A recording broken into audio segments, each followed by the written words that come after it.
कस्तो भयो भने पहिला फेरि हजुरबा गाउँको सबभन्दा ठुलो झाँक्री 51 घरधुरीले मान्ने र उहाँ चाहिँ अब अरूलाई चाहिँ 2 रुपैयाँको 3 रुपैयाँको भन्दो रहेछ हाम्रो हजुरबा चाहिँ 5 रुपैयाँको हुनुहुन्थ्यो झाँक्री भन्नाले उहाँ चाहिँ सबैभन्दा 5 रुपैयाँ भनेपछि त्यतिखेरको अब अहिलेको हिसाब गर्ने भने 5 लाख 5 करोडको जस्तो तिरेर सिक्नु पर्ने झाँक्री हुनुहुँदो रहेछ त हजुरबाले भयभरको सबै शक्ति प्रयोग गर्नुभयो उहाँले भयभरको मन्त्र सबै प्रयोग गर्नुभयो तर पनि हजुरआमाको आँखा निको भएन यतिसम्म मात्रै भयो कि भएको भेडा बाख्रा सबै सक्यो बलि चढाएर कुखुरा सबै सक्यो अन्डा सबै सक्यो घर जति चाहिँ सबै त्यो बारी जति सबै बन्दकी राखेर सक्यो बाजे त जमिनदार हुनुहुन्थ्यो नि अनि उहाँले रिसले जाबुडी खुकुरी लिएर आएछ भित्रबाट त्यसपछि गएर उहाँले खुकुरी लिएर हजुरआमाले खुकुरी ल्याइदिनु भएछ के नै काट्ने होला भनेको त उहाँले त त्यही टुपीलाई यस्तोरी तानेर खुर्पाले त्यो खुकुरीले चाहिँ काटेर टुपी फालिदिनु र म त्यतिखेर जम्मा 2 वर्षको 1.5 वर्षको जस्तो थियो अरे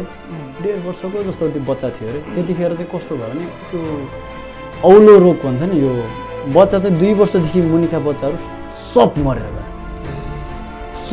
गयो गाउँमा तर आमाले अहिले पनि रुँदै भन्नुहुन्छ त्यतिखेर म चाहिँ जम्मा 1.5 वर्षको बच्चा मेरो चाहिँ अवस्था कस्तो थियो भन्दाखेरि अनुहार चाहिँ उज्यालो तर यो कमरदेखि मुलतिर चाहिँ नचल्ने हात गोडा पनि नचल्ने तर सिन्का के यस्तो सिन्का जस्तो मासु छाला मात्र बाहेक हड्डी बाहेक केही छैन दुब्लो भन्दा पनि यस्तो कि अब यो काम नलाग्ने तलतिरदेखि त सबै काम नलाग्ने यहाँदेखि सबै काम नलाग्ने सिर्फ अनुहार र पेट मात्रै जितेर आएँ त्यसपछि मैले त्यो खेल खेल्नको उद्देश्य मेरो अर्कै थियो अरूलाई देखाउनको लागि थिएन तर म भित्र बदलाको भावना पाकिरहेको थियो त्यसपछि 5 वर्षपछि म घर गएँ घर नेपाल जान्छु भनेर फर्केँ मैले फर्केपछि मेरो उद्देश्य के थियो भने गाउँमा जाने हो सबलाई नि एकलाई थुक्ने हानी अब मान्छे त्यतिखेर त अब जो अगाडि आए पनि भुसुन आएको जस्तो लाग्थ्यो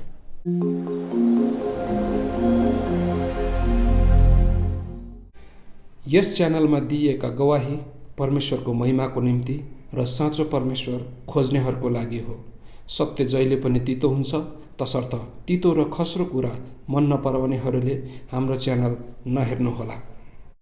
जय मसी हजुर। जय मसी दाजु। यहाँलाई स्वागत छ लाइफ न्यूज च्यानलमा। धन्यवाद तपाईलाई। हजुरको नाम बताइदिनुस् न। मेरो नाम पावल तामाङ हो। मेरो घर चाहिँ जलमुखी गाउँपालिका वार्ड नम्बर 2 धादिङ पर्छ र मण्डलीको नाम चाहिँ इमानुएल चर्च हामी 3 दहगटीमा छौँ अहिले। त्यो मण्डलीमा हजुरको जिम्मेवारी? मेरो एल्डरको काम छ एल्डरको जिम्मेवारी छ अहिले।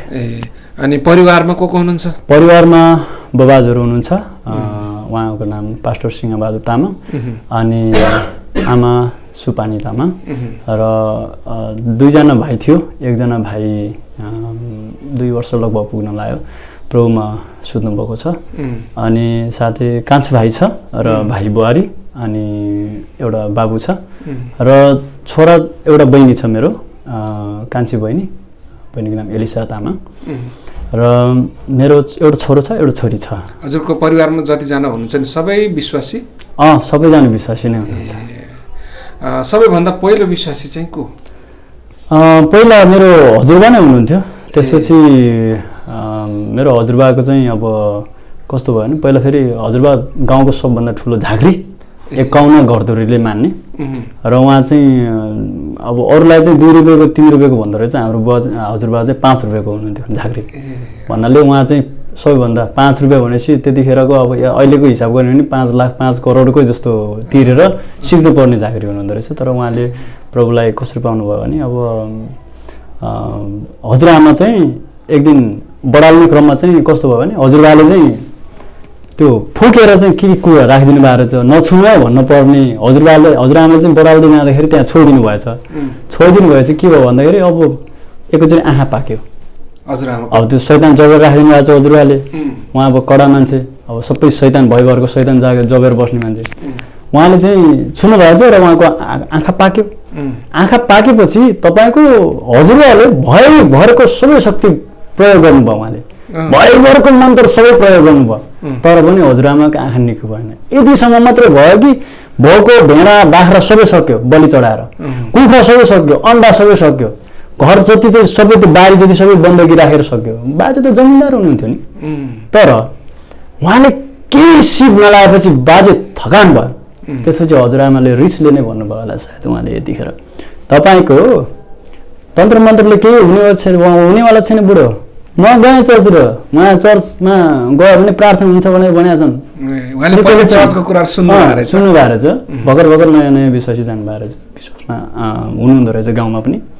अनि हजुरआमाले रिसको झोकमा गएर प्रार्थना गर्नु जानुभएछ, नभन्दै उहाँ चाहिँ निको हुँदै जानुभयो। निको हुँदै जानुभएपछि त्यो देखेर त हजुरबा त छक्क पर्नुभयो नि।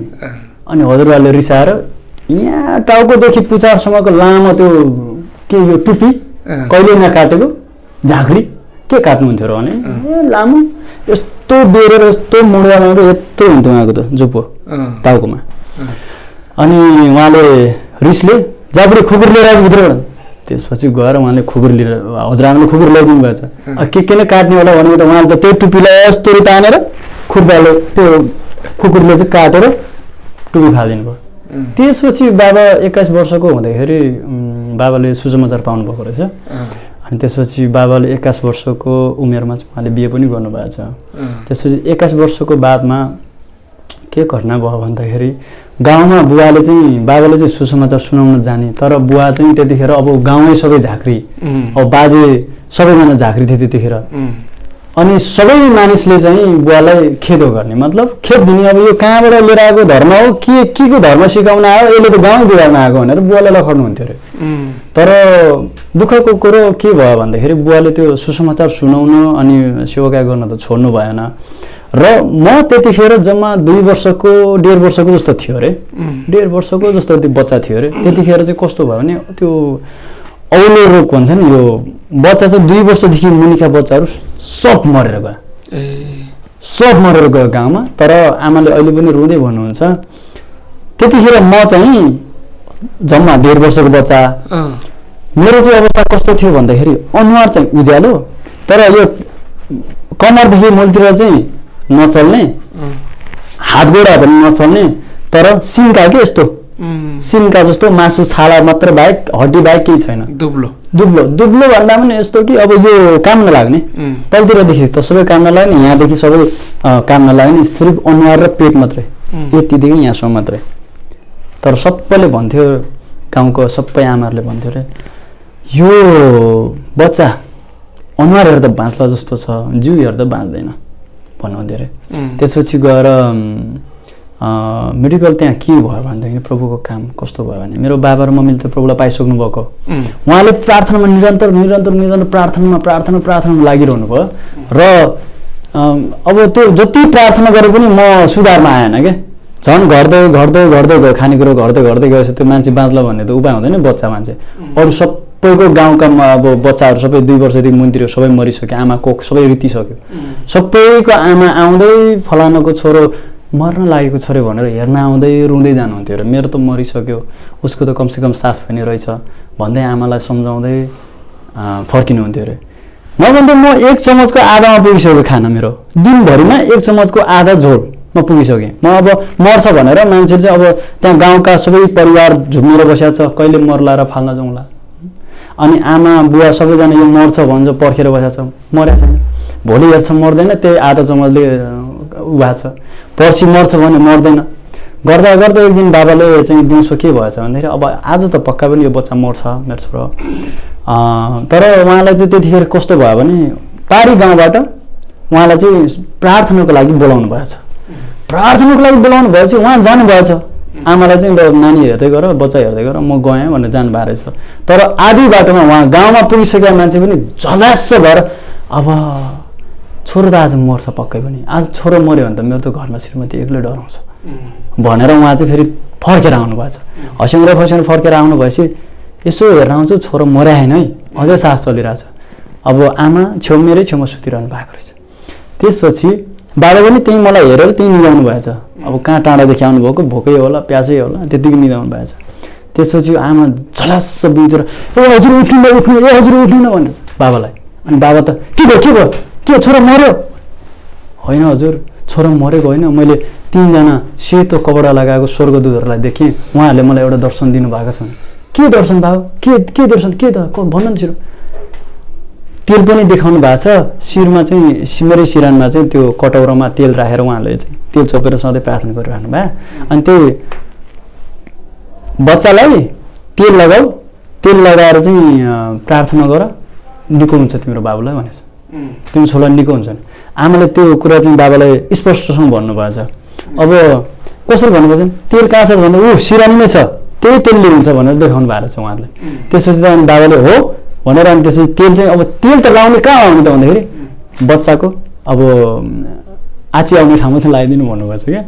अब अनि त्यसपछि आमाले बाबालाई त्यसो भन्नुभएको थियो, हो बुवाले त्यसमा हतार गर्नु भएन, ढिलो गर्नु भएन, उहाँले हतार तेल लाउनु भयो र अनि त्यसपछि यसो दिशा कोट्याउँदाखेरि त बच्चाले दिशा गर्नको लागि बल गरेछ।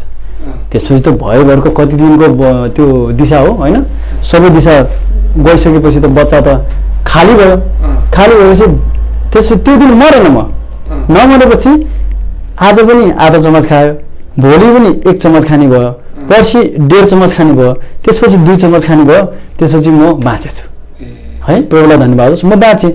बाँच्न त बाँचेँ, तर मेरो खुट्टा र हात भनेको जस्ताको जस्तै सिन्का, अब लाराग्लुरु नचल्ने। अनि सबैले भन्थ्यो यो बच्चा त मर्छ भन्थ्यो, तर 1.5 वर्षको हुँदा अब मर्न त मर्ने, तर अब बाँच्न त बाँचेछ, तर यसको हात खुट्टा चाहिँ बन्दैन भन्नुहुन्थ्यो। तर प्रभुको अनुग्रह हेर्नुहोस्, अहिले मेरो हात खुट्टा बलियो छ, सधैँ छ, दौडिन्छ, एकदम बलियो छ। तर यो हात खुट्टाको पनि कहानी छ फेरि। जब म हुर्केर आएँ, हामीहरू 2 वर्षको पुग्दाखेरि चाहिँ त्यहाँ गाउँबाट चाहिँ हामीहरू बसाइँ सरेर झारलाङ भन्ने ठाउँबाट बसाइँ सरेर चाहिँ मैदी भन्ने ठाउँमा अहिले बसिरहेको ठाउँमा आएको। तर हामी त नयाँ विश्वासी। तर बुवाको जुन सेवाकाईमा चाहिँ के भयो भन्दाखेरि उहाँहरूले त्यो गाउँमा आएर यसरी नै सुसमाचार सुनाउने क्रममा चाहिँ त्यो गाउँमा चाहिँ त्यहाँ चाहिँ के भयो भन्दाखेरि दिनदिनै आउने लाठो लिएर बाबालाई कुट्न आउने। किन? त्यो सुसमाचार सुनाउन आएको भनेर। अब त्यहाँ पनि सबै बुद्धिस्टहरू रहेछ। यसले त आएर कहाँको के धर्म लिएर चाहिँ अब यो गाउँ बिगार्नु भयो भनेर बाबालाई त सधैँ लट्ठी लिएर आउने, अनि जहिले पनि कुट्न आउने, जहिले पनि कुट्न आउने, लट्ठी लिएर आउने। अनि हामी त्यो सानो अहिले प्रभुले उठाउनु भएको त्यो भाइ र अनि कान्छो भाइ, हामी 3 जना मात्र थियौँ त्यतिखेर। हामी चाहिँ आमाको काखमा च्यापिन जान्थ्यो। अनि तिनीहरू चाहिँ ढोकामा के अरे दैलोमा चाहिँ लट्ठी ड्याङ हान्ने, यसलाई त मार्नुपर्छ नि, यसलाई त हान्नुपर्छ नि, यसलाई त हान्ने गरेर ताक्ने। म बच्चै थिएँ नि, तर पनि मेरो मनभित्र के रिसिभी भयो भन्दाखेरि बाउ ठुलो जानको हुनुहुन्छ, यदि हान्नु भयो भने त उहाँहरू त लड्नु पनि हुन्छ, बाबाले त लड्न त सक्नुहुन्छ नि, 4-5 जना भए पनि लड्न त सक्नुहुन्छ भन्ने मेरो उ थियो। एउटा भित्रदेखि चाहिँ त्यो सोच आयो। तर म चाहिँ भित्र आफूलाई के सोच्थेँ भन्दाखेरि यदि म ठुलो भइदिए भए यो बाबा र आमालाई यसरी कुट्न आउने सबैलाई म चाहिँ के गर्थेँ, ठिक पार्थेँ भन्ने मेरो सोच थियो। बच्चामा त्यही कुरोलाई पाल्दा पाल्दै म ठुलो भएँ। मेरो बाल्यकाल त्यसरी नै हुर्किँदै गयो। त्यसपछि अल्लाहरोपनमा अब उनीहरूकै जुन गाउँकै त्यो बाबा आमालाई कुट्न आउने त्यही छोराहरूसँग नै लडाइँ गर्दै मैले पढाइ स्कुलमा जाने गर्थेँ। आमाले बेलुका आउँदाखेरि त्यो कपडा सिलाइदिने अनि लाएर पठाइदिन्थ्यो। फेरि स्कुलमा पुगेपछि त त्यही हो, सबैले धाराधुरी भेटेपछि च्यातिदिने, कुट्ने, च्यातिदिने। सुँदा अति भयो। एक दिन त मैले पनि झगडा गरेँ। यस्तो झगडा भयो, त्यो एउटा साथीलाई मैले मारिदिन्छु भनेर ढुङ्गा उठाएको थिएँ। तर त्यो दिन त्यस्तो काम हुन दिएन। एकजना बिमाया भन्ने बहिनी थियो, त्यसले पछाडिबाट खोजिदियो। खोजेपछि मैले त्यो मान्छेलाई मार्न पाएन, नत्र ढुङ्गा उठाएर मैले मारिदिन्छु भनेको थिएँ। त्यस्तो भयो। त्यसपछि जवान अवस्थामा पुगेपछि लगभग 16 वर्ष जति भएको थियो। त्यसपछि मलाई विदेश जाने भनेर अब त्यो सबै गाउँको हालत देखेपछि बाउको सेवाकाई अझै छ, चलिरहेको छ। तर बुवाले त्यतिखेर पनि कसरी सुहाउनु भएको भनेर अहिले मैले बुझ्छु कि किन सुहाउनु भएको रहेछ भन्ने कुरो मैले अहिले बुझेँ कि प्रभु यीशु ख्रीष्टको प्रेम चाहिँ उहाँसँग रहेछ र उहाँले प्रभु यीशु ख्रीष्टलाई चाहिँ नजिकबाट चिन्नु भएको रहेछ र उहाँहरूलाई चाहिँ त्यसरी सुहाएको रहेछ, सुहाएर बसेको रहेछ भन्ने कुरो मैले अहिले बुझेँ।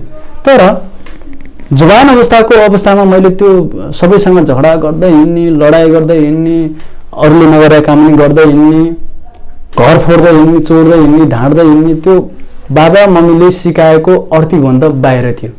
बाबा र मम्मीले हेर्दा म इमान्दार देख्थेँ, तर बाहिर चाहिँ म अरूले गरेको त्यो समाजले जुन दिएको दुःखलाई चाहिँ मैले त्यो पीडा चाहिँ मैले आफैले नै लडाइँ गरेर पोख्न खोज्थेँ, भएन, त्यसो गर्दा पनि भएन। तर सेवाकाईको क्रममा म बुवाको अलिकति छोटो गवाई भन्न चाहन्छु। सेवाकाईको क्रममा के भयो भन्दाखेरि फेरि त्यही समाजमा हुर्किँदै जाँदाखेरि पनि बाबाले एकजना जवान व्यक्तिलाई चाहिँ त्यतिखेर उहाँ जवान सङ्गति बाल सङ्गतिको टिचर हुनुहुन्थ्यो, उहाँलाई चाहिँ बाबु तिमी चाहिँ 2 वर्षको ट्रेनिङमा जाऊ, ट्रेनिङपछि फर्केर आएपछि तिमीले चाहिँ मण्डलीमा सेवाकाई गर्नुपर्छ है भन्नुभएको थियो। तर उहाँले 2 वर्ष ट्रेनिङपछि आएपछि पास्टर बुवा तपाईँको पद त मलाई चाहिन्छ नि भने झगडा भयो। झगडा भएपछि बुवाले उहाँहरूको जुन सशक्तिकरण त्यो जुन दाजुभाइको सबैको मिलापमा अनि चाहिँ त्यो मण्डलीमा चाहिँ बुवालाई कुट्न आउने अब त्यो अनेक हुन थाल्यो। परिवारकै खतरा भयो, परिवारकै खतरा भएपछि बाटो कुरेर बस्ने, ढुकेर बस्ने, त्यो भएपछि परिवारकै खतरा भएपछि बुवाले के भन्नुभयो, ल नि त भाइ तपाईँ नै गर्नुहोस्। त्यसपछि उहाँले गर्न सक्नु भएन। उहाँले त्यो सङ्गतिमा आएर पनि उहाँले सेवाकाई गरिदिन सक्नु भएन। फेरि बुवालाई नै के गर्नुभयो त उहाँले हस्तान्तरण गर्नुभयो। फेरि त्यसपछि 2-3 महिनापछि फेरि झगडा भयो, झगडा गर्न आयो त्यो मान्छे। गर्दा गर्दा त्यो झगडा देख्दा म पाकिसकेको थिएँ। अब आफू लाचार थिएँ, मैले केही गर्न नसक्ने, त्यतिखेर पनि उमेर पुगेको थिएन, मैले केही गर्न नसक्ने। यदि म ठुलो हेरेँ मैले त्यसलाई के गर्थेँ होला भनेर म एकदम भित्रदेखि पाकिराखेको, बच्चैदेखि त्यो हेर्दा बच्चैदेखि त्यो पाकिराखेको। अनि मैले बुवालाई सल्लाह गरेँ, बा म विदेश जान्छु, सुहाउन सकिनँ मैले यस्तो कुरा, तपाईँले जति सुहाउनुहुन्छ तर मैले सक्दिनँ भने। त्यसै बुवाले भन्नुभयो कसरी जान्छौ त, अब जानलाई पनि पैसा चाहिन्छ, छैन, के गर्नु भने। अनि मैले फेरि काठमाडौँ गएर एकजना सोनु आन्टी भन्ने उहाँ हुनुहुन्थ्यो, उहाँ विश्वसनीय हुनुहुँदो रहेछ, उहाँको घरमा मैले 2 वर्ष 1.5 वर्ष जति 2.5 वर्ष जति काम गरेँ। भाँडा मान्ने, खाना पकाइदिने, कपडा धुने, घर सफा गर्ने। बिहान 4 बजीदेखि उठेपछि बेलुका 8-9 बजीसम्म 10 बजीसम्म उहाँहरू ननिदाउनु हुन्जेलसम्म म काममा लागिरहन्थेँ, जे अराउनुहुन्छ त्यही। तर एउटा राम्रो कुरा चाहिँ म भित्र खराबी थियो, तर पनि उहाँले चाहिँ सङ्गतिको दिनमा र सेमिनारहरूको बेलामा चाहिँ उहाँले पावल तिमी जसरी पनि सङ्गति जानुपर्छ है, काम छोड्दै गयो भनेर उहाँले त्यो अर्ती दिनुहुन्थ्यो। उहाँले 4 बज्ने बित्तिकै बिहानको 4 बज्ने बित्तिकै मलाई प्रार्थना गर्नको लागि उठ्नुपर्छ, आएर हानिहाल्नु नि, निदाउनु नदिने, जुरुको उठ्ने भना टेक्ने प्रार्थना गर्ने। त्यो व्यवहारमा मलाई चाहिँ उहाँले हुर्काउनु भयो। तर उहाँले नै मलाई फेरि विदेश जानको लागि चाहिँ भिजा एप्लाई गरेर मलाई उहाँ उता दुबई पठाउनु भयो। दुबई गएँ, म ज्यानमा हुर्किँदैछ, जवान जुन बढ्दैछ। त्यसपछि मैले एउटा अवसर पाएँ, त्यहाँ सङ्गति पनि पाएँ, चर्च पनि पाएँ, म प्रभुमा पनि अगाडि बढ्दैछु। तर एउटा मेरो भित्रको दाग, त्यो जुन बच्चाको त्यो रेसिपी चाहिँ मसँग एकदम हुर्किरहेको थियो। त्यो पनि मैले एक दिन यसो बाटोमा हेरेको कराटे सेन्टर रहेछ, त्यहाँ कराटे सेन्टर रहेछ, त्यहाँ गएर मैले गेम जोइन गरेँ, कराटे गेम जोइन गरेँ। कराटे गेम जोइन गरेपछि लगभग 6 महिनाभित्र मलाई कम्पिटिसनको लागि नेसनलमा चाहिँ मलाई सेलेक्ट गर्यो। त्यसपछि मैले गएर अबुधाबीमा अहिले पनि छ त्यो अन्डरग्राउन्ड फुटबलको त्यो जुन ग्राउन्ड, त्यहाँ चाहिँ नेसनलकै जति पनि यो इरान इराकबाट आउने सबै चाहिँ त्यहाँ अब सबैजना त्यही दुबईमै हो, खेलाडीहरू धेरै बस्ने नै। त्यहाँ चाहिँ कम्पिटिसनमा मलाई लगेपछि मैले फर्स्ट कम्पिटिसनमा मैले गोल्ड मेडल जितेर लिएर आएँ, गोल्ड मेडल लिएर आएँ। नेपाली एकजना मात्रै, अरू सबै विदेशी। र पनि मैले उहाँहरूकै नेसनलको लागि लडेँ, आफ्नो नेपालको लागि भनेर लड्न त पाइनँ। तर त्यहाँ चाहिँ साक्षीको रूपमा मलाई असल गोठालोको पास्टर रमेश लामा, मजेन्द्र तावा, बिबी गुरुङ उहाँहरू अझै पनि साक्षी हुनुहुन्छ। उहाँहरूसँग बसेर त्यो सुरुवारको दिन थियो, तर चर्चको दिन थियो, सङ्गतिको दिन थियो। म कम्पिटिसनमा लडेर आएँ, अनि सङ्गति गएँ। सङ्गति गएपछि सबै परिवार खुसी भयो, जितेर आएँ। त्यसपछि मैले त्यो खेल्नको उद्देश्य मेरो अर्कै थियो, अरूलाई देखाउनको लागि थिएन, तर म भित्र बदलाको भावना पाकिरहेको थियो। त्यसपछि 5 वर्षपछि म घर गएँ, घर नेपाल जान्छ भनेर फर्केँ। मैले फर्केपछि मेरो उद्देश्य के थियो भन्दा गाउँमा जाने हो, सबलाई नि एकलाई थुक्ने नि हान्ने नि। अब मान्छे त्यतिखेर त अब जो अगाडि आए पनि भुस्न आएको जस्तो लाग्थ्यो। उनीहरूले एकचोटि हान्न मात्र कोसिस गरेर 2-3 चोटि बजाइसक्थ्यो थियो त्यस्तो। अन्त गएँ, गाउँमा गएर अब सबलाई कुर्छु, को आउँदो रहेछ हेरौँ ल। उनीहरूलाई त थाहा छैन नि त म सिकेर आएको छु, अब त ट्रेनिङ प्राप्त भएको मान्छे भनेर उनीहरूलाई के थाहा त नि। आइहाल्छ नि झगडा गर्न होइन एकचोटि एउटा मौका भेटिहाल्छ अब हान्ने हो बाबालाई त्यो आमालाई बच्चादेखि जसले पिट्न आउँथे सताउँथे ताना दिन्थे जसले स्कुलमा जाँदाखेरि पनि कपडा च्याति च्याति नान्ने हामीलाई घर पठाउँथे सबलाई कसैलाई नछोड्ने बाँकी भनेर गएँ कहाँमा गएँ एकदम उत्साहका साथ गएँ भित्र छ अर्कै प्लानिङ गएँ गएको आमा बुवालाई भेटेँ खुसी साथ एक दिन बित्यो भोलिपल्ट मेरो मिसन सुरु भयो अब गएको बाबा मम्मीलेको उहाँहरूको मुखबाट मैले त्यो जसलाई मैले कुट्न पर्ने मान्छेहरू थियो उहाँहरूको प्रशंसा मैले सुने त्यो दिन शुक्रबार थियो घर पुग्दा शनिबारको दिन भोलिपल्ट म सङ्गतिमा जाँदाखेरि त जसलाई मैले टार्गेट बनाएको थिएँ उहाँहरू सबै सङ्गतिमा आउँदैछ सबै विश्वासी भइसकेको छ ला मेरो त प्लानिङ त फेल भयो सबैजना विश्वासी भइसकेको छ अब कसलाई कुटे त अब होइन अब जो सबै विश्वासी भइसक्यो त विश्वासीलाई छुन त बच्चादेखि प्रभुको छोराछोरी भएको कारणले गर्दा अब विश्वासीलाई छुन त एकदम हात काम छ सक्दैन जति बलियो भए पनि आफैले हात जोडेर जयमसी अङ्कल भने जयमसी मामा जयमसी भने मामा जयमसी जयमसी भान्जा कहिले आयो मामा हिजो आएको थिएँ आज तपाईँलाई भेटेँ खुसी लाग्यो सबैलाई जयमसी गरेँ अङ्कल जयमसी जयमसी ए भाइ पनि आएको छ जयमसी सबैलाई जयमसी गरेँ त्यसपछि गएर मैले त्यो मेरो जुन योजना थियो मैले ड्रप गरेँ ड्रप गरेपछि आफू त विश्वासी मान्छे जसलाई पनि विश्वास गर्ने एक दिन गाउँको अङ्कलले आफ्नो दाइ हो दाइले एउटै थाहामा भात्याएको दाइले ल भाइ सिङ्गापुरमा जब आएको छ जाने भयो भने के भन्नुहुन्छ म त साइबर चलाएर बसेको छ अहिले साइबरको काम छ मेरो बिजनेस छ दिनको कम्तीमा पनि अब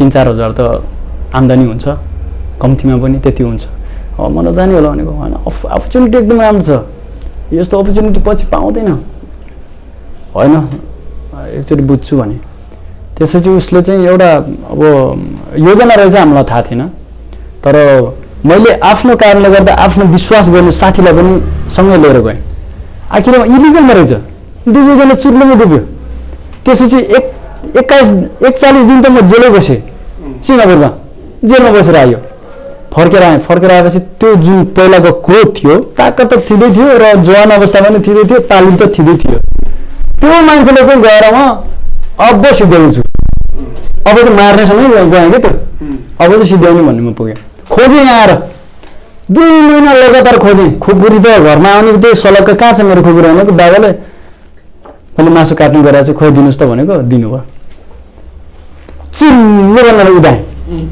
जहाँ सुत्दा पनि सँगै राखेर सुत्ने हिँड्दा पनि भिरेरै सुत्ने सबैले भन्थ्यो होइन पावलले किन आजभोलि खुकुरीसँगै भिरेर हिँड्छ गाउँको मान्छे छक्क पर्थ्यो मेरो काम छ भन्ने गर्दा गर्दा त्यो मान्छेलाई 2 महिना खोजी भेटेन त्यसपछि त्यो मान्छेलाई नभेटेपछि मैले अब दाइ हो नाताले त दाइ पर्छ मैले उहाँलाई भेटेँ खोजेँ भेट्दैन त्यसपछि म यस्तो नराम्रोसँग बिग्रिएँ कि हेर्नुहोस् यस्तो नराम्रोसँग बिग्रियो कि मैले गाउँका जति पनि मै हुँ डन भनेर हिँड्नेहरू त छानी कुट्यो मै हुँ डन भनेर त छानी कुट्न थाल्यो बाबाको सेवाकाई अर्को साइडमा छ म बाबाको साइडतिर लागेन इमान्दारीतिर लागेन मैले नराम्रो कामतिर गर्न थाल्यो यतिसम्म कि मैले आफ्नै विश्वासी घरको आफ्नै विश्वासीका बहिनीहरूलाई पनि मैले नराम्रो कुरातिर चाहिँ अरूसँग त्यस्तो नराम्रो कुरातिर लगाइदिएको छु कि त्यो अहिले सम्झिँदा मुटु एकदमै के भएको थियो पश्चाताप हुन्छ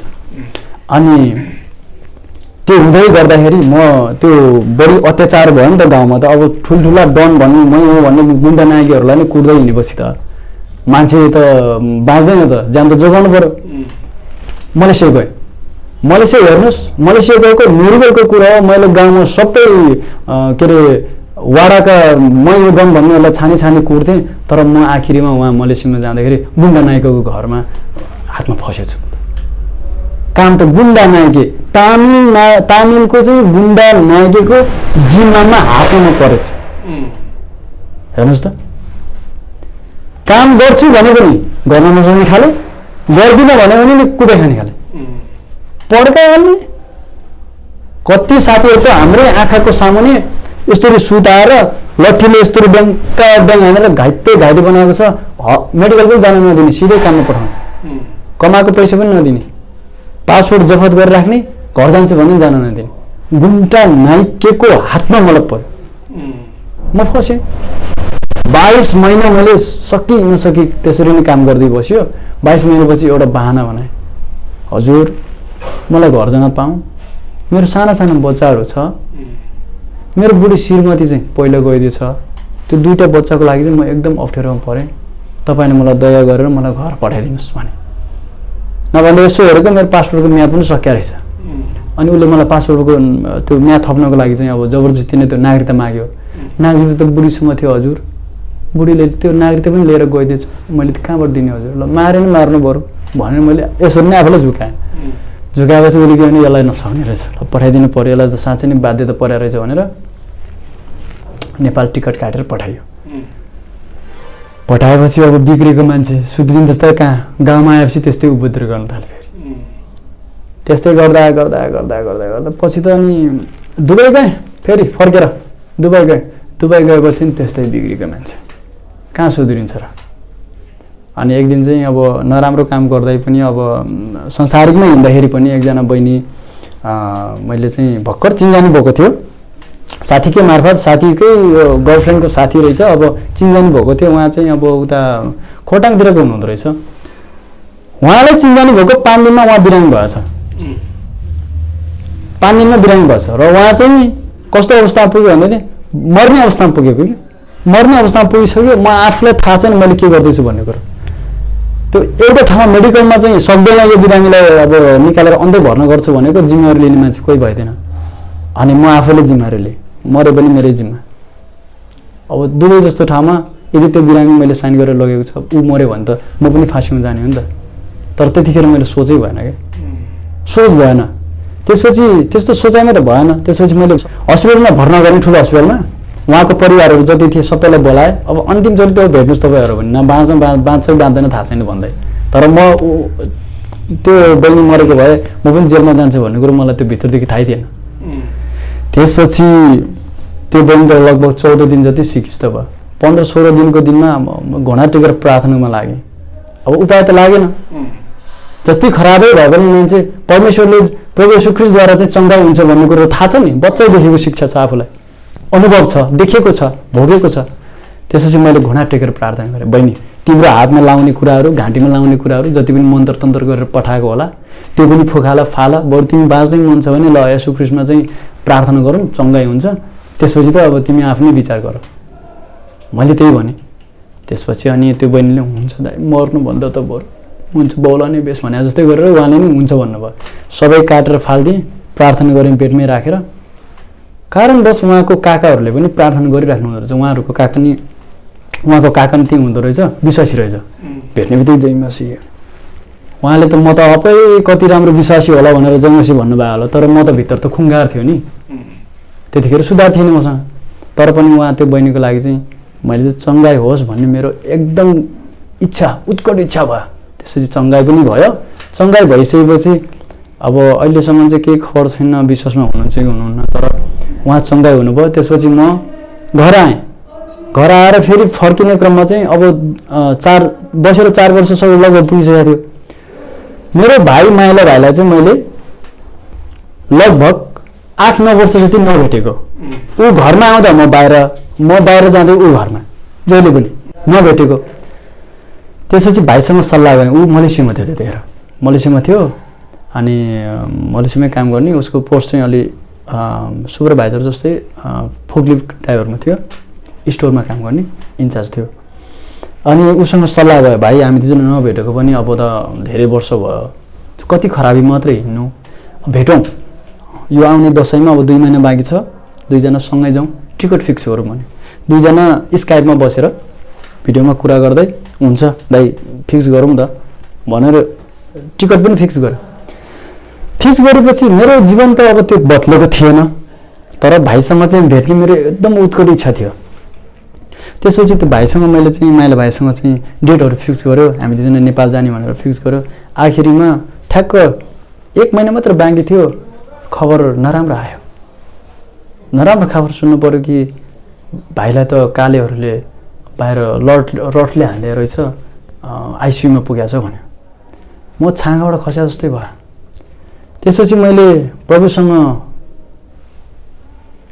घुँडा टेकेर प्रार्थना गरेँ, प्रभु म अयोग्य छु, मलाई थाहा छ, म खराबी छु, मलाई थाहा छ, म खराब बाटोमा लागेको मान्छे हुँ, म थाहा छ, मैले तपाईँलाई धेरै सताएको छु, मलाई थाहा छ, तर तपाईँले मलाई हिर्काउनुहोस्, तर भाइलाई चाहिँ केही पनि नहोस्। यदि त्यो भाइलाई केही भयो भने म मलेसियामै जान्छु र त्यो मलेसियामा जति पनि भाइलाई हात हालेको केटाहरू छ सबलाई गएर बरु 10-12 जना भयो भने म मारिदिन्छु, बरु तिनीहरूको जीवनको लागि भयो भने मलाई त्यो भाइलाई चाहिँ जोगाउनुहोस्। तपाईँलाई थाहा छ मेरो खराबीको बानी, तपाईँलाई थाहा छ मेरो जिद्दी कस्तो छ भनेर, तपाईँले मलाई कुन रूपले बनाउनु भएको छ भन्ने कुरो मलाई थाहा छ, तपाईँले चाहिँ त्यो भाइलाई जोगाइदिनुहोस्, बचाइदिनुहोस् भनेर मैले बिन्ती गरेँ, प्रार्थना गरेँ, घुँडा टेकेँ, लडीबुडी गरेँ। प्रार्थनाको सुनाइ भएन। 3 दिनसम्म उहाँ भाइ आइसियुमा बस्यो। आइसियुमा बसेपछि अब त्यो टाउको फुलेर अपरेसन गर्न नसक्ने भयो। त्यसपछि मैले भाइमा ऊ बेहोस थियो हो, तर उसको कानमा भिडियो राखेर कुरो गर्दाखेरि आँसु झार्थ्यो उसले। मैले बोलाउँदाखेरि उसको आँसु झार्थ्यो, आँखाबाट भिडियो कलमा आँसु झार्थ्यो। अनि मैले भाइलाई भने, भाइ तिम्रो लागि मैले धेरै प्रार्थना गरिरहेको छु र हामी परिवार सबैले प्रार्थना गरिरहेको छु, तर तिम्रो अवस्था हेर्दाखेरि भाइ तिमीलाई धेरै दुःख कष्ट भएको छ, तिमीले आफैलाई समातेर नराख। यो बिन्ती पनि नगर कि प्रभु मलाई बचाइदिनु भनेर, तर अपरेसन गर्न नसक्ने रे। अनि डक्टरले खबर दिइसकेको छ नेपाल लान नसक्ने। अब नेपाल लान पनि नसक्ने भयो, किनभने धेरै खर्च उठ्ने भयो, प्लेनको भाडा खर्च, हाम्रो जग्गा जमिन सबै बेच्दा पनि तिमीलाई मैले नेपालदेखि निकाल्न नसक्ने भयो, त्यहाँ उपचार हुन नसक्ने रे। तिमीले चाहिँ आफैलाई समातेर नराख, बरु प्रभुसँग क्षमा माग, छोडिदियो, प्रयास छोडिदियो। म तिम्रो लागि बरु घर परिवारसँग मिलेर बस्छु, तिमीले जसरी बोलेको छ म त्यस्तै हुन्छु, तिमीले जस्तो जुन सुधार्ने कुराहरू गरेको थियो पहिला त्यही हुन्छु, बरु म तिमीले चाहिँ छोडिदियो बाबु भने मैले भाइलाई भिडियो कलमा भने। नभन्दा उसले आधा घन्टामा उसले सास छोड्यो। डाउन मिसिनबाट चलाइरहेको मिसिन त down down down down down हुन्थ्यो। आधा घन्टामा त भाइले कान्छा भाइ नै दिन्थ्यो, कान्छा भाइले त माइला दाइ छैन दाइ भन्नु। त्यसपछि खसेँ म, टुटेँ, टुक्रा टुक्रा भयो, हृदय टुट्यो। त्यसपछि मेरो इमर्जेन्सी 9 घन्टाभित्रमा इमर्जेन्सी टिकट बनाएँ, म नेपाल गएँ भाइलाई तयार हुँदैछ ल्याउनको लागि। भाइ म पुगेर 12 घन्टामा नेपाल आइपुग्यो। त्यसपछि मेरो बहिनी पनि जोरदानमा थियो, बहिनीको पनि प्रोसेस चालु भयो। बहिनी पनि दाइ माइला घर आइपुग्नुभन्दा 6 घन्टा अगाडि ऊ एयरपोर्टमा झऱ्यो, ऊ घरमा आइयो। तर कारणवश कान्छा चाहिँ उहीँ थियो, कान्छाको भिजा सकिसकेको थियो। कान्छा भाइले चाहिँ दाइलाई बेग्नै समातिरहेको, तर ऊ चाहिँ सँगसँगै आउन सकेन। उसले घरमा दाइलाई पठाइदियो, ऊ चाहिँ त्यहीँ रोकियो। तर हामी दाजु र बहिनी चाहिँ त्यहाँसँगै पुग्यो। र मैले भाइलाई हेरेँ, त्यतिखेर मैले भाइलाई हेरेँ, भाइको अनुहारलाई पल्टाएर हेरेँ, तर पनि मेरो मुटु कस्तो थियो हेर्नुहोस्। अब आँसु झरेन। यो सत्य हो। अहिले पनि सबैले देख्नेले भन्छ पावल कस्तो मन हो, आफ्नो भाइको लास देख्दा पनि नरुने मान्छे कस्तो खाले मान्छे भनेर अहिले पनि मलाई देख्नेले त्यो गिल्लाको रूपमा भन्छ। तर त्यतिखेर मेरो जीवन के रहेछ भनेर म अहिले वास्तविकमा मैले बुझेँ। र त्यो रुन नआउने हृदय, कस्तो हृदय त, त्यो भाइको लास देख्दै रुन नआउने हृदय कस्तो हृदय, कठोर, कति कठोर भएको त। त्यसपछि म 1 महिना 2 महिनाको छुट्टी थियो। 2 महिनाको छुट्टी सकेपछि अनि भाइ पनि कान्छा भाइ पनि आउन सफल भयो। भाइ पनि आयो, हामीले सबै भाइको चाहिँ कामहरू सकायौँ। म फेरि हजुरआमा त्यतिखेर बिरामी हुनुहुन्थ्यो, हजुरआमा पनि बिरामी हुनुहुन्थ्यो। फेरि भाइलाई ल्याएको 1 महिना बित्दै नबित्दै हजुरआमा पनि त्यस्तै रोगी भएर 87 पुरा फुलेर सुन्नेर उहाँ उमेर हुनुहुन्थ्यो, तर उहाँ पनि बित्नुभयो। त्यो पीडा अर्कोतिर भयो। हजुरआमा बित्नुभयो, बच्चादेखि स्याहारेर पालेर हुर्काएर खुवाएर पालेको त्यो हजुरआमा बित्दाखेरि मेरो रुवाई आएन।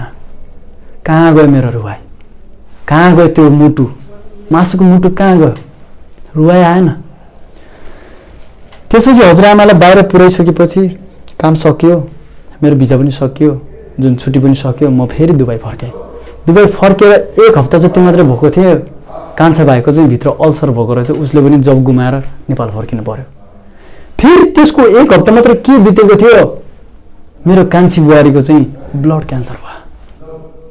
रिपोर्टमा ब्लड क्यान्सर आयो। ब्लड क्यान्सर जस्तो कुरो भनेको सानोतिनो कुरो होइन। मैले कहाँबाट के सहयोग गर्न सक्छु त? सक्दिनँ त। अनि त्यसपछि मैले बाबालाई फोन गरेँ, बाबा हामीसँग जति छ घर जग्गा जमिन जे छ, मालाको नाममा मेरो नाममा कान्छाको नाममा जे जति छ सब बेचिदिनु, सकेसम्म सबै बेचिदिनु र बुहारीको लागि खर्च हुन सकेको खर्च दिउँ। 1 महिना अथवा 2 महिना मात्रै बाँचुन्, केही भएन। त्यो हाम्रो लागि ठुलो कुरा हो, किनभने हामीले ठुलो दुःखबाट अनि भोगेर आएको छु। भाइ अनि त्यसपछि गएर हजुरआमा, त्यसपछि गएर अहिले कान्छाको त्यो पेटको रोग, त्यसपछि गएर अब बुहारीलाई त्यस्तो भएको छ। बुहारी बरु 2 महिना बाँचुन्, केही भएन, हामीले चाहिँ त्यो जग्गा जमिनको माया नगरौँ, सबै बेचिदिनु भयो। त्यसपछि मैले बुहारीको लागि त्यो जुन ब्लड क्यान्सर जस्तो रोग लागेपछि चाहिँ मैले के भने, प्रभु सबै दोष मलाई दिनुहोस्, तपाईँले किन पीडा दिनुहुन्छ मेरो परिवारमा? मैले गरेको छु गल्ती, मैले तपाईँलाई रुवाएको छु, तपाईँलाई मैले सताएको छु, तपाईँको आज्ञाकारी मैले गरेको छु, यो सब मैले गर्दा हो, तर मेरो परिवारमाथि किन यस्तो हानि? त्यसपछि मैले आयुको जीवनलाई सम्झेँ। यदि परिवारमा एक गरेर त्यस्तो हुन्छ भनेदेखि मलाई पनि छुन्छ, मेरो बच्चा बच्चीलाई पनि छुन्छ, मेरो परिवार सबैलाई छुन्छ, तर प्रभुले कसलाई चुन्नुहुन्छ थाहा छैन। आयुलाई जस्तो गरेर सिङ्गल राख्नुहुन्छ भन्ने मेरो सोच भयो। त्यसपछि मैले घुँडा टेकेर प्रार्थना गरेँ, प्रभु मलाई क्षमा गर्नुहोस्, मैले यस्तो काम गरेको छु जो मैले गर्न नहुने थियो, यस्तो काम गरेको छु जो मैले पास्टरको छोराले नगर्नुपर्ने काम गरेको छु, यस्तो काम गरेको छु जसले एउटा विश्वासीले नगर्नुपर्ने काम गरेको छु। त्यसपछि दुबईमा एनआरएनसी मण्डली चर्च हुनुहुन्छ, छ अहिले पनि, त्यहाँ गएको।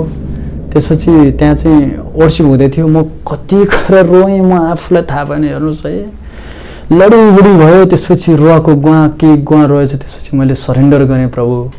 मैले त्यसपछि अनि सरेन्डर गरिसकेपछि अनि बुहारीको निम्ति प्रार्थनाको विषय राखेँ। त्यहाँ मण्डलीमा प्रार्थनाको विषय राखेँ, सबै भयभरका इष्टमित्र सबैलाई प्रार्थनाको विषय राखेँ।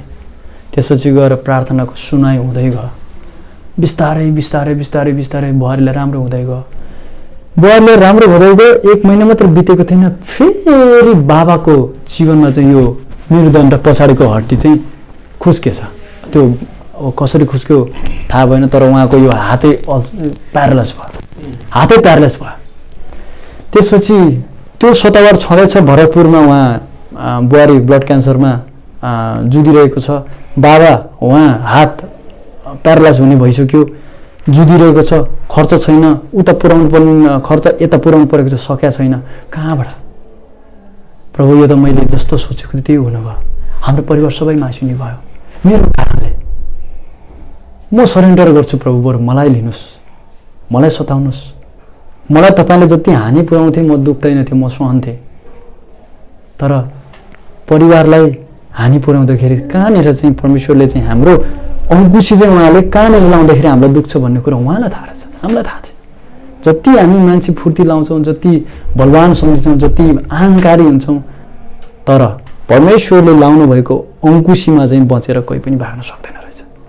त्यसपछि मैले सरेन्डर गरेँ। त्यसपछि गएर मैले मिसन सेन्टरहरूमा चाहिँ पास्टर सुनिल थापा हुनुहुन्थ्यो, एनआरएनसी मण्डलीको साबे ग्रुपको चाहिँ, उहाँसँग सिक्ने मौका पाएँ। उहाँले प्रस्तावी जीवनमा चाहिँ आशिष कसरी आउँछ भन्ने कुरा र वचनहरूद्वारा, शिक्षाहरूद्वारा, प्रेमद्वारा, सहयोगद्वारा उहाँले चाहिँ मलाई धेरै नजिक तान्नुभयो, नजिक खिच्नुभयो। उहाँले सिकाउँदै जानुभयो। त्यसपछि मैले त्यहाँका जति पनि दाजुभाइ दिदीबहिनीहरू, त्यस्तै प्रेम गर्ने प्रेमिलो दाजुभाइ दिदीबहिनीहरू भेटेँ। साबे ग्रुपमा भएका सबै दाजुभाइ दिदीबहिनीहरूले, एनआरएनसी मण्डलीले सबैले मलाई प्रार्थनामा धेरै सहयोग दिनुभयो। त्यसपछि प्रार्थनाको सहयोग, प्रार्थनाको उत्तर भलै उहाँहरूले चाहिँ फाइनेन्सियली रूपमा सहयोग गरेको होइन। प्रार्थनाको सहयोग भन्दैमा सबैले फेरि के बुझ्छन् भने फाइनेन्सियली रूपमा चाहिँ एकदमै फालाफल गरिदिएको जस्तो बुझिन्छ। तर फाइनेन्सियल रूपमा भन्दैन, उहाँले चाहिँ उहाँहरूको आफ्नो मेहनतको त्यो समय चाहिँ मलाई मेरो परिवारको लागि दिनुभयो। त्यसपछि हुँदै हुँदै दिनदिनै राम्रो हुँदै गयो। बुहारीलाई पनि राम्रो हुँदै गयो, फाइनेन्सियली रूपमा पनि सबै ठाउँबाट सहयोग आउँदै गयो। बाबाको अपरेसन भयो। बाबाको अपरेसन हुँदाखेरि डक्टरले के भन्नुहुन्थ्यो र भन्दाखेरि बाबाको अपरेसन गरेको भोलिपल्टदेखि नै हात चल्न सुरु भयो। अनि डक्टरले भन्नुहुन्थ्यो अरे होइन, जीवनमा पहिलोचोटि मेरो यो सफलता चाहिँ मैले एकदम अचम्म प्रकारले देखेँ भन्नुहुन्थ्यो। अनि पास्टर बाबुराम हिङमाङज्यूले चाहिँ के भन्नुभयो र नि, यसले चाहिँ विश्वासीको अपरेसन त आज मात्रै गरेको रहेछ, नत्र भने त पहिला पनि यस्तो मेडिकल हुने थियो भनेर भन्नुहुन्थ्यो कि। किनभने प्रार्थना, त्यो प्रार्थनाले गर्दा त्यो अनि सफलता हुँदै गएपछि 6 महिना बित्यो। 6 महिना बितेपछि मेरो बुहारी पनि चङ्गाइ भयो। ब्लड क्यान्सर पुरै क्लियर। यस्तोसम्म भएको थियो कि भाइले, मेरो कान्छे भाइ 6 महिनासम्म त्यहाँ आफ्नो श्रीमतीले स्याहार्न बस्यो नि। भाइले भन्थ्यो दाइ मैले यति लास उठाएँ भन्ने कुरो मसँग गन्तीमा छैन त्यो ठाउँमा बस्दाखेरि 6 महिनाभित्रमा। किनभने श्रीमती छेउमा रोइरहेको छ, लास त्यहीँ पडिरहेको छ, आफ्नो बुढी त्यहीँ छ, उठाउने चियारमा लगाएर फालिदिने, उठाउँदै लाँदै चियान घरमा, उठाउँदै लाँदै चियान घरमा। कति लास उठाएँ यो हातले भन्ने कुरा मलाई थाहा छैन दाइ भन्नुहुन्थ्यो भाइले।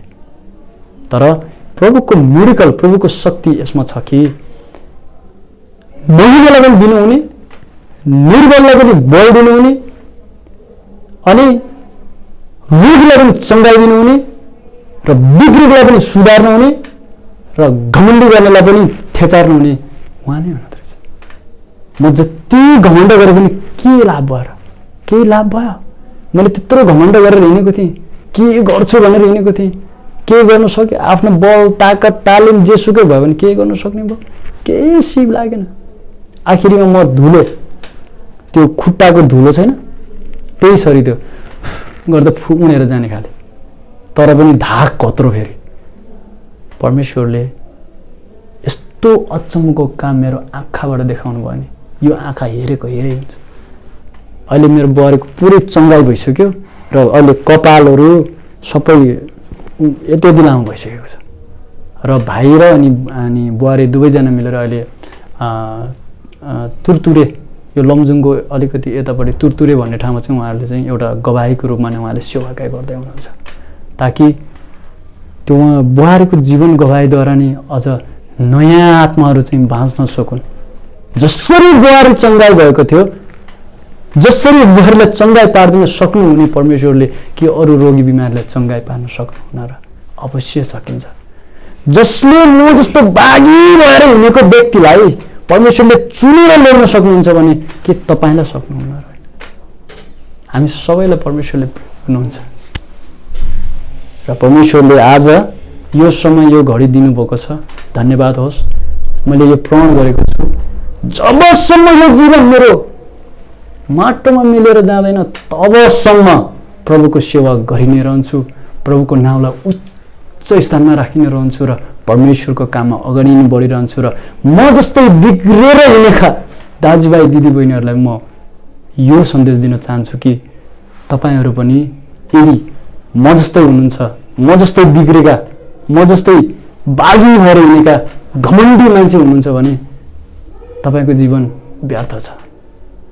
प्रभु येशू ख्रीष्टले मात्र हामीलाई नयाँ जीवन, नयाँ प्रेम दिन सक्नुहुन्छ। प्रभुलाई धन्यवाद होस्। हुन्छ, धन्यवाद तपाईँको अमूल्य जीवन गवाएको निम्ति। परमेश्वरले यहाँलाई धेरै आशिष र सहायता गर्नुभएको होस्। आमेन। हुन्छ, जय मसीह। जय मसीह। धन्यवाद।